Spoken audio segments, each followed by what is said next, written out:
Mr. Graves and Mr. Babin and our stakeholders for helping to improve this provision. We also include important provisions to improve the way PHMSA runs its research and development program, which is a top priority for Mr. Capuano. This language will ensure that PHMSA's R&D products are peer-reviewed and do not have conflict of interest, so we can be confident the data is used by PHMSA. Pipeline safety is a partnership between PHMSA and the states, and we include language from Mr. Barletta, Mr. Lipinski, and Ms. Esty that will look at how effective this partnership is in overseeing interstate pipelines. We also add language to the pipeline materials and corrosion prevention study in Section 21 to look at the adequacy of training in the industry as suggested by Ms. Esty. Finally, we include language from Mrs. Hahn that requires PHMSA to issue guidance to pipeline operators on how to classify the status of pipelines, which is based on the lessons learned from the incident in her district, which was in 2014. This is a good bill. This manager's amendment makes it even better, and I want to thank all of my colleagues for working with me on it. Thank you, Mr. Denham. I agree with the gentleman that this does improve the bill. And with that, do any of the members wish to be heard on it? Mr. DeFazio. Thank you, Mr. Chairman. I share in that assessment that this would improve the bill. It does have particular provisions, one from Ranking Member Capuano, which strengthens R&D and conflict of interest protocols at a request of a number of members. It requires the GAO to evaluate pipeline and hazardous materials safety agreements by PHMSA with states to conduct safety oversights of interstate pipelines, requires the Secretary of Transportation to provide written notification to a state that has denied the authority to conduct such oversight, as well as reasons of denial. At the request of Ms. Hahn, it requires the Secretary to issue guidance to owners and operators of pipeline facilities and states regarding actions taken to identify active or abandoned pipelines. And at the request of the gentlewoman from Connecticut, Ms. Esty, it amends a study on pipeline materials and corrosion technologies to include evaluation of adequacy of training provided to personnel responsible for identifying and preventing corrosion in pipelines. All good things. With that, I recommend the manager's amendment to my colleagues. Thank the gentleman. Any other members wish to be heard? Mr. Capuano. It's a good amendment. You should vote for it. I yield back. Thank the gentleman. Any other members wish to be heard on it? Ms. Hahn.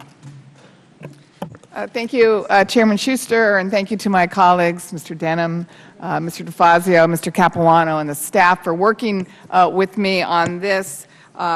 Really appreciate that in the manager's amendment language, we have language that hopefully will prevent oil pipeline leaks like the one that greatly damaged my community of Wilmington.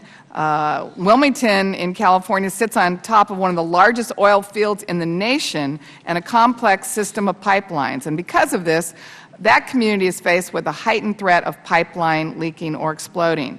2 years ago, as Mr. Denham knows, this became an unfortunate reality for many residents when a pipeline ruptured, causing thousands of gallons of crude oil to spill into residential neighborhoods and created havoc and health issues for families who live there. At the time of the rupture, there was confusion over what went wrong because of how the pipeline operator classified the pipeline. According to PHMSA, pipelines are only considered to be either active or abandoned. When a pipeline is labeled active, they require regular inspections. When they're labeled abandoned, they are emptied and plugged.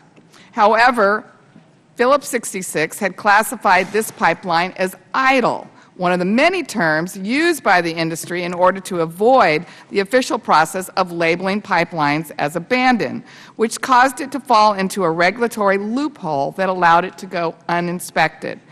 When Phillips bought the pipeline, they claimed they were told it was empty by the previous operator.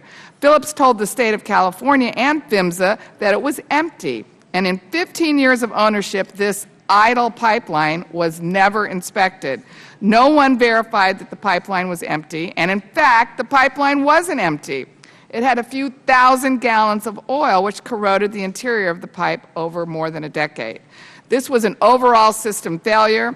Last April, the acting PHMSA administrator, Butters, testified before this committee that there are times where the understanding, interpretation, isn't what it needs to be between state and federal regulators on the classifications of pipelines.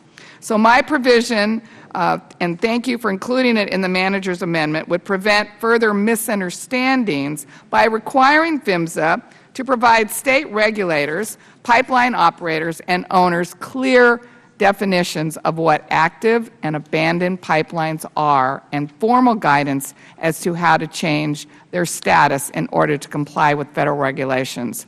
I still think it's important for inspections to occur and to be verified after every sale, and that's why 2 years ago I introduced a bill that would have required inspection and a third-party verification of all pipelines after a sale. And while my legislation didn't make it into this bill, I am hopeful that these clarifications will protect countless communities like Wilmington across the country. Thank you, and I yield back. I thank the gentlelady and appreciate her working with us. So her amendment does strengthen the bill, and thanks for her thoughtfulness and tenacity to make sure we put it in there. So thank you. Any other members wish to be heard? Seeing none. Are there amendments to the amendment? Seeing none. Recognize Mr. Denham? No. Okay, we've already done that. If not, the question is on the amendment. All those in favor signify by saying aye. Aye. All those opposed signify by saying nay. The ayes have it, and the amendment is agreed to.